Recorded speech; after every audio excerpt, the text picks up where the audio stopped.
राहता तालुक्यातील एकरुखे गावातील आई वज्रेश्वरी देवीच्या अष्टमीचा होम प्रज्वलित करण्यासाठी वज्रेश्वरी प्रतिष्ठाननं पायी आणलेल्या ज्योतीचं ठिकठिकाणी स्वागत करण्यात आलं। गावातील आई वज्रेश्वरी देवीचा शारदीय नवरात्र उत्सव सध्या सुरू आहे। या नवरात्र उत्सवातील अष्टमीचा होम प्रज्वलित करण्यासाठी यावर्षी गावातील वज्रेश्वरी प्रतिष्ठानच्या सदस्यांनी इंदोर येथील बिजासनी माता या ठिकाणून पायी ज्योत आणली होती। या ज्योतीचं राहता शिर्डी या ठिकाणी भाविकांनी स्वागत केलं।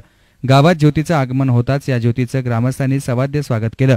काँग्रेसचे डॉक्टर सुजय विखे पाटील यांच्या हस्ते या ज्योतीचं पूजन करण्यात आलं। या प्रसंगी आई वज्रेश्वरीचा जयघोष करण्यात आला।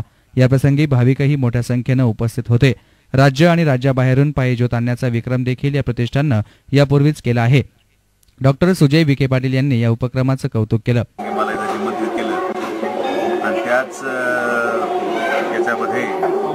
वज्रेश्वरी माता हे खरं तर आमचे मार्गदर्शक माझे आमदार अण्णासाहेब मस्केवाडी यांचं कुलदैवतच आहे आणि दरवर्षी मी या मंदिराला अनेक वेळेस भेट दिलेली आहे। अतिशय प्रसन्नमय वातावरण या मंदिरात मला पाहायला दरवर्षी मिळतं आणि त्याच आधारावर या दसऱ्याच्या निमित्ताने हे मंदिर राहून न जावं यासाठी मी बराच वेळ काढून आलेलो आहे।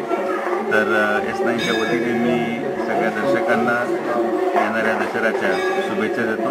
धन्यवाद। कॅमेरा पर्सन अविनाश डोके, S9 मीडिया, राहता।